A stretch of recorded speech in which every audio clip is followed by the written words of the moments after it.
HSC পরীক্ষা 2025-এর biology প্রথম পত্রের টপ 250 এমসিকিউ ক্লাসে তোমাদের সবাইকে স্বাগতম। আমরা তোমাদের 2016 থেকে শুরু করে 2024 সালের সকল প্রশ্ন অ্যানালাইসিস করে প্রত্যেকটা বোর্ডের জন্য টোটাল 250টি এমসিকিউ প্রশ্ন তৈরি করেছি। যে প্রশ্নগুলো বিগত সালে প্রত্যেকটা বোর্ডে প্রত্যেকবারই রিপিট হয়েছে। যেমন প্রথম প্রশ্নটি দেখতে পাচ্ছ, ইনসুলিন হলো কি। এটা এই বছর কোনো না কোনো একটা প্রশ্নে আসবে, এটা তুমি 100% শিওর নিতে পারো। তো যেহেতু আমরা সকল বোর্ডের উদ্দেশ্যে এই প্রশ্নগুলো তৈরি করছি, এই প্রশ্নগুলো তোমাদের জন্য খুবই গুরুত্বপূর্ণ এবং প্রত্যেকটা প্রশ্নই বোর্ডে আসা প্রশ্ন। তো চলো আমরা সর্বপ্রথম প্রশ্নগুলো যদি খেয়াল করি, 1 নম্বর প্রশ্নে বলা হয়েছে ইনসুলিন হলো। তো ইনসুলিন কি? ইনসুলিন হলো এক ধরনের প্রোটিন। ইনসুলিন হলো এক ধরনের প্রোটিন। দেন 2 নম্বর প্রশ্নে সবাত শ্বসন ও অবাত শ্বসনের অভিন্ন ধাপ কোনটি? সবাত শ্বসন ও অবাত শ্বসনের অভিন্ন ধাপ কোনটি? সেক্ষেত্রে 2 নম্বর প্রশ্নের উত্তর হবে গ্লাইকোলাইসিস। গ্লাইকোলাইসিস হলো সবাত এবং অবাত দুই ধরনের শ্বসনই রয়েছে বা একই রকম। একবীজপত্রী কাণ্ডের ক্ষেত্রে প্রযোজ্য। একবীজপত্রী কাণ্ডের ক্ষেত্রে প্রযোজ্য ড্যাশ। সেক্ষেত্রে 1 বহিতকে কিউটিকল উপস্থিত। 2 পরিবহন কলাগুচ্ছ সংযুক্ত। পরিবহন টিস্যু বিক্ষিপ্তভাবে থাকে। উত্তর হবে 3টে সঠিক। জবা ফুলের বৈশিষ্ট্য কোনটি? জবা ফুলের বৈশিষ্ট্য কোনটি? উত্তর হবে পরাগরেণু কন্টিকিত। ঠিক আছে, পরাগরেণু কন্টকিত। তারপরে উদ্ভিদ কোষের কার্বোহাইড্রেট ফ্যাক্টরি কোনটি? উদ্ভিদ কোষের কার্বোহাইড্রেট ফ্যাক্টরি কোনটি? সেক্ষেত্রে 5 নম্বর প্রশ্ন উত্তর হবে গোলজি বস্তু। গোলজি বস্তু হলো উদ্ভিদ কোষের কার্বোহাইড্রেট ফ্যাক্টরি। এরপর 6 নম্বর প্রশ্ন আসে। 6 নম্বর প্রশ্ন বলছে পাতার গ্রাউন্ড টিস্যুকে কি বলে? পাতার গ্রাউন্ড টিস্যুকে কি বলে? উত্তর হবে মেসোফিল। পাতার গ্রাউন্ড টিস্যুকে মেসোফিল বলে। কোনটিতে হাইড্রোথ্রোড থাকতে পারে? কোনটিতে হাইড্রোথ্রোড থাকতে পারে? উত্তর হবে পাতায়। পাতায় হাইড্রোথ্রোড থাকতে পারে। হ্যাপ্লয়েড উদ্ভিদ পাওয়ার জন্য এক্সপ্ল্যান্ট হিসেবে কোনটি ব্যবহার করা হয়? হ্যাপ্লয়েড উদ্ভিদ পাওয়ার জন্য এক্সপ্ল্যান্ট হিসেবে কোনটি ব্যবহার করা হয়? উত্তর হবে পরাগরেণু। কোনটি ব্যবহার করা হয়? পরাগরেণু। কোষ বিভাজনের কোন ধাপে নিউক্লিয়াস মেমব্রেন বিলুপ্ত হয়? কোষ বিভাজনের কোন ধাপে নিউক্লিয়াস মেমব্রেন বিলুপ্তি হয়? উত্তর হবে মেটাফেজ ধাপে। কোন ধাপে? মেটাফেজ ধাপে। ম্যালেরিয়া জীবাণুর কোন দশা মানুষের দেহে প্রবেশ করে? ম্যালেরিয়া জীবাণুর কোন দশা মানুষের দেহে প্রবেশ করে? উত্তর হবে স্পোরোজয়েট। স্পোরোজয়েট হলো কি করে? মানুষের দেহে প্রবেশ করে। কোন ম্যালভাসি গর্তের পানি বা কোনটি, অ্যাকচুয়ালি এখানে কোনটি হিসেবে দেওয়া নেই, কোনটি ম্যালভাসি গর্তের প্রাণী? সেক্ষেত্রে উত্তর হবে ঢ্যাঁড়স। ঢ্যাঁড়স হলো ম্যালভাসি গর্তের প্রাণী। দেন আমরা চলে যাব পরবর্তী প্রশ্নে।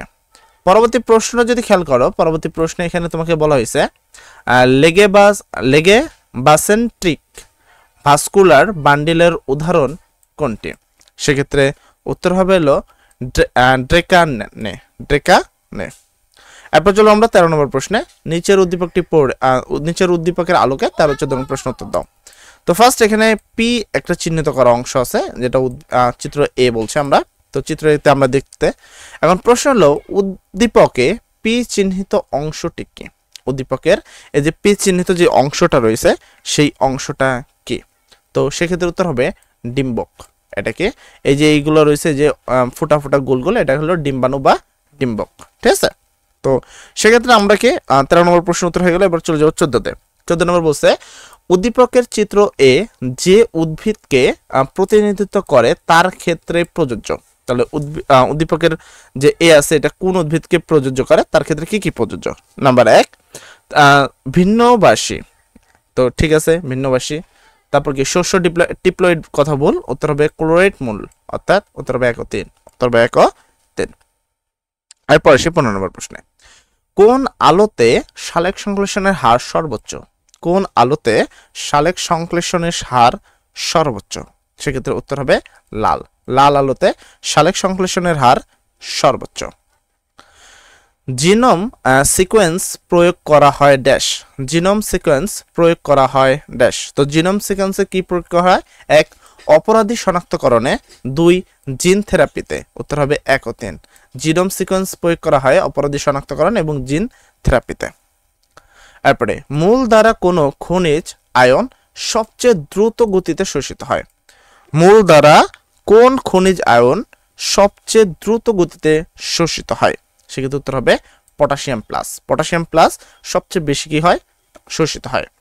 নিচের কোনটিতে জৈব মুদ্রা উৎপাদিত হয়? নিচের কোনটিতে জৈব মুদ্রা উৎপাদিত হয়? উত্তর হবে মাইটোকন্ড্রিয়ায়। মাইটোকন্ড্রিয়াতেই জৈব মুদ্রা উৎপাদিত হয়।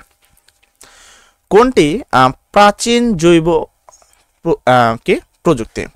কোনটি প্রাচীন জৈব প্রযুক্তি? সেক্ষেত্রে 19 নম্বর প্রশ্নের উত্তর হবে দই তৈরি। দই তৈরি হলো প্রাচীন জৈব প্রযুক্তি। আর পরবর্তী প্রশ্ন যদি আমরা আসি, বলা হয়েছে কোষের মস্তিষ্ক বলা হয় কোনটিকে? কোষের মস্তিষ্ক বলা হয় কোনটিকে? উত্তর হবে নিউক্লিয়াস। নিউক্লিয়াসকে কোষের মস্তিষ্ক বলা হয়।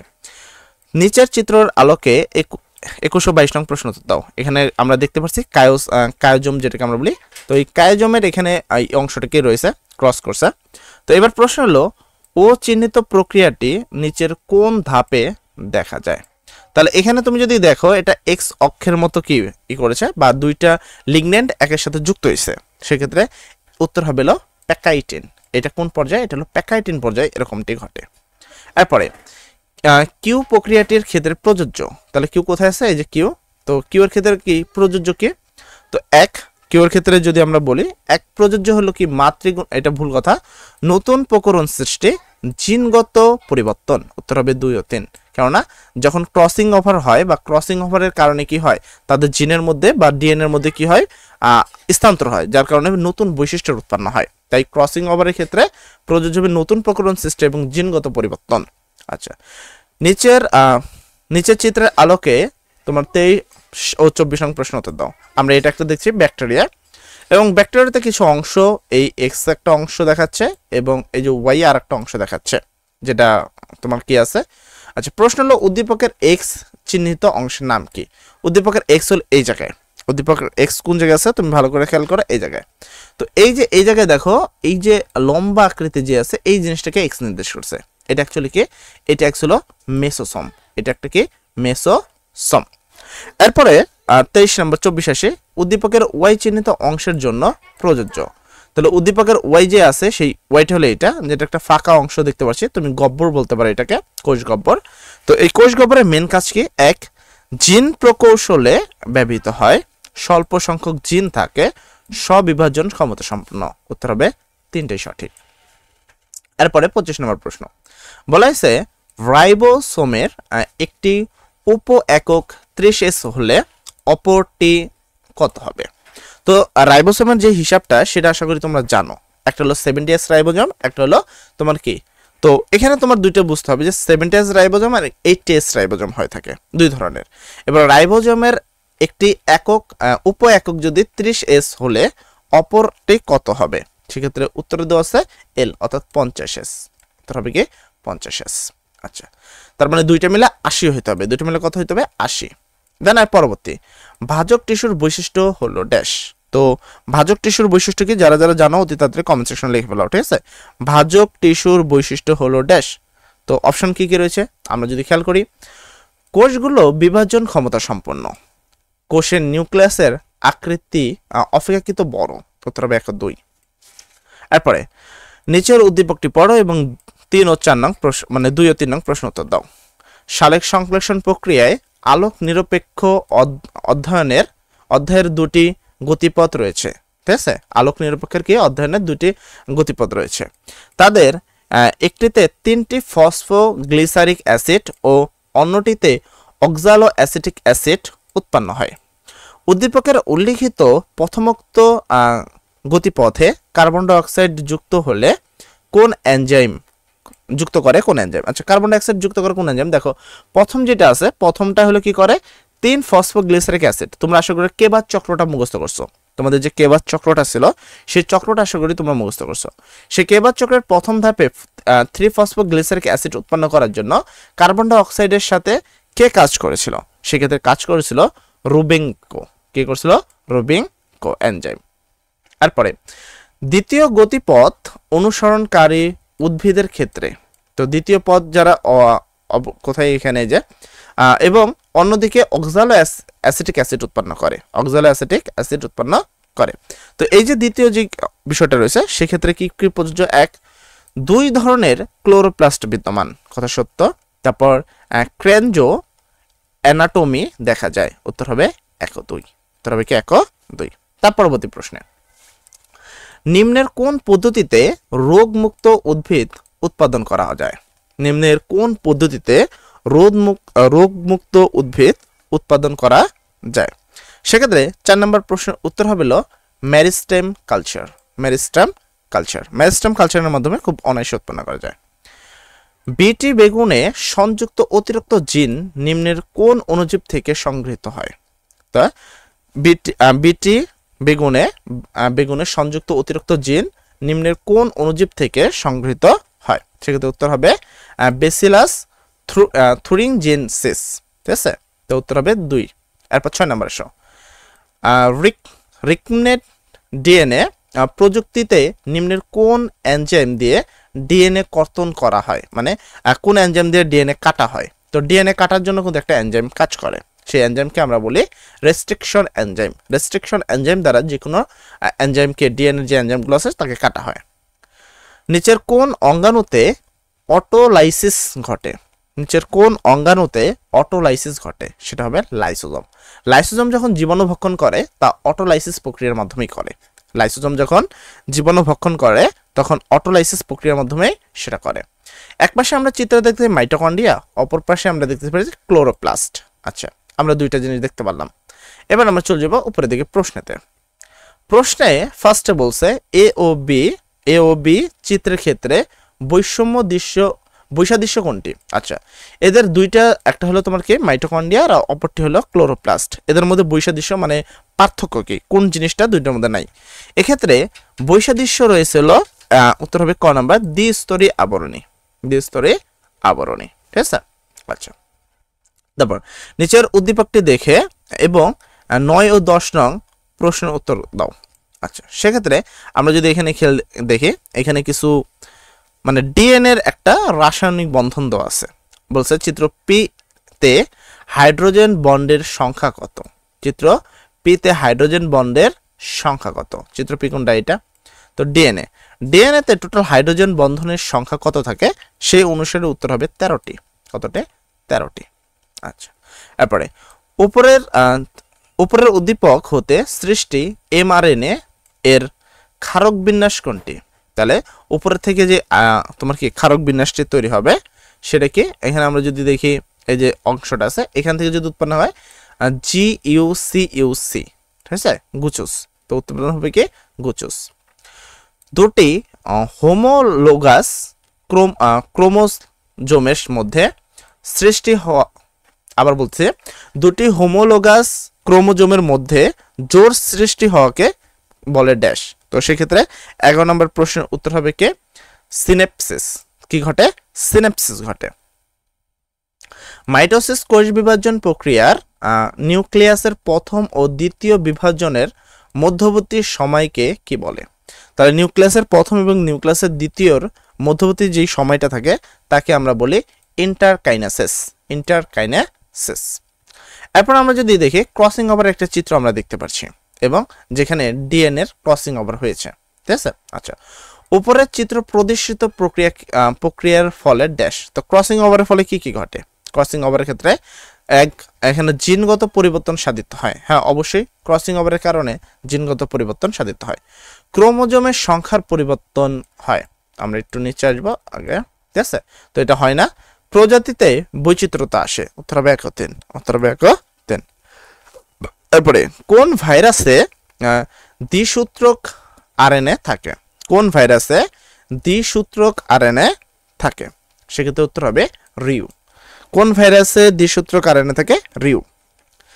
নিম্নের কোনটি গোলাকার ভাইরাস? নিম্নের কোনটি গোলাকার ভাইরাস? উত্তর হবে এইচআইভি। এইচআইভি একটি গোলাকার ভাইরাস। পেপের রং স্পট রঙের লক্ষণ, আবার বলি পেপের রিং স্পট রোগের লক্ষণ হলো, তাহলে পেঁপের রিং স্পট রোগের লক্ষণ কি? সেক্ষেত্রে এক, পাতার বোটায় পানি ভেজে সবুজ দাগ দেখা যায়, পেঁপের মিষ্টত্ব হ্রাস পায়। উত্তর হবে 1 ও 2। উত্তর হবে কি 1 ও 2। দেন আমরা পরবর্তী প্রশ্নে যাব। পরবর্তী প্রশ্নে যদি খেয়াল করি, পরবর্তী প্রশ্ন বলছে পেঁপের রিং স্পট রোগের জীবাণুর সাথে নিচের কোন রোগের জীবাণু সাদৃশ্যপূর্ণ? তাহলে 17 নম্বর প্রশ্নের উত্তর হবে ডেঙ্গু জ্বর। উত্তর হবে কি ডেঙ্গু জ্বর। এর পরবর্তী প্রশ্ন যদি খেয়াল করো, উপরের উদ্দীপকের আলোকে 18-19 নং প্রশ্নের উত্তর দাও। দিলাম। আচ্ছা, এখানে আমরা একটা চিত্র দেখতে পাচ্ছি। উদ্দীপকের পুষ্পপত্র বিন্যাসটি কোন ধরনের? উদ্দীপকের যে পুষ্পপত্রটি রয়েছে এটা কোন ধরনের? এটা হবে টুইস্টেড। এটা কি কোন ধরনের? এটা হলো টুইস্টেড ধরনের। আর পরবর্তী প্রশ্নে বলা হয়েছে কি, কোথায় গেল? আচ্ছা, এখানে উদ্দীপকে প্রদর্শিত পুষ্পপত্র বিন্যাসটি যে গোত্রে পাওয়া যায় তার বৈশিষ্ট্য। তাহলে এটা যে গোত্রে পাওয়া যাচ্ছে তার বৈশিষ্ট্য কি? 1, পরাগধানী বৃত্তাকার। 2, মুক্ত পার্শ্বীয় উপপত্র বিদ্যমান। উত্তর হবে 2 ও 3। উত্তর হবে 2 ও 3। এরপরে আসি 20 নম্বর প্রশ্নে, প্রশ্ন নম্বর 20। তো 20 নম্বর প্রশ্ন যদি খেয়াল করো, উদ্দীপকের পুষ্পপত্র বিন্যাস যে গোত্রের উদ্ভিদ। উদ্দীপকের পুষ্পপত্র বিন্যাস যে গোত্রের উদ্ভিদ, এরা তাহলে কি গোত্রের উদ্ভিদ? উত্তর হবে অ্যাবেলমোসকাস এসকুলেন্টাস। ঠিক আছে? আচ্ছা, তারপর পাম ফার্ন বলা হয় নিম্নের কোন উদ্ভিদকে? পাম ফার্ন বলা হয় নিম্নের কোন উদ্ভিদকে? সেক্ষেত্রে উত্তর হবে সাইকাস। উত্তর হবে কি সাইকাস। সাইকাস এর প্রধান মূল নষ্ট হওয়ার পর, সাইকাসের প্রধান মূল নষ্ট হওয়ার পর, তো সাইকাসের প্রধান মূল নষ্ট হওয়ার পর কি হয়? 1, অস্থানিক মূল সৃষ্টি, মূল ব্যাকটেরিয়া দ্বারা আক্রান্ত হয়, দত্ত শাখায়িত মূল সৃষ্টি হয়। উত্তর হবে 3টে সঠিক। এর পরবর্তী 23 নম্বর প্রশ্ন আসলে উদ্ভিদের মূলের কোন অংশে ক্যাসপিয়ান স্ট্রিপ থাকে? উত্তর হবে সেক্ষেত্রে 23 নম্বর প্রশ্নের উত্তর হবে হলো অন্তর্ত্বকে। কোথায়? অন্তর্ত্বকে। এরপর 14 নম্বর হ্যাক্টোসেন্ট্রিক ভাস্কুলার বান্ডল কোন উদ্ভিদে পাওয়া যায়? সেক্ষেত্রে উত্তর হবে প্যাট্রিস। আচ্ছা, এরপরে এখানে আমরা একটা দেখছি উদ্দীপকে প্রদর্শিত ভাস্কুলার বান্ডলটি হলো, তো এখানে যে বান্ডেল আছে সংযুক্ত সমপার্শ্বীয়। তো আজকের ক্লাসে আমরা মেইনলি চেষ্টা করেছি তোমাদেরকে বিগত সালের প্রশ্ন পড়ানোর। বিশেষ করে আমি এখানে তোমার ঢাকা বোর্ড 2022 এবং রাজশাহী বোর্ড 2022 এই প্রশ্নগুলো ক্লিয়ার করেছি। পাশাপাশি নিচে আরো প্রশ্ন রয়েছে, 22-এর প্রশ্ন, 23-এর প্রশ্ন। মেইনলি যারা কমন পেতে চাও তাদেরকে ভালোভাবে পড়তে হবে। 2024 থেকে শুরু করে 2016 পর্যন্ত যে প্রশ্নগুলো আছে ভালো করে ক্লিয়ার করলে অবশ্যই এখান থেকে 100% প্রশ্ন কমন পাবা। সবাই ভালো থাকবা, সবার জন্য দোয়া করি। আসসালামু আলাইকুম।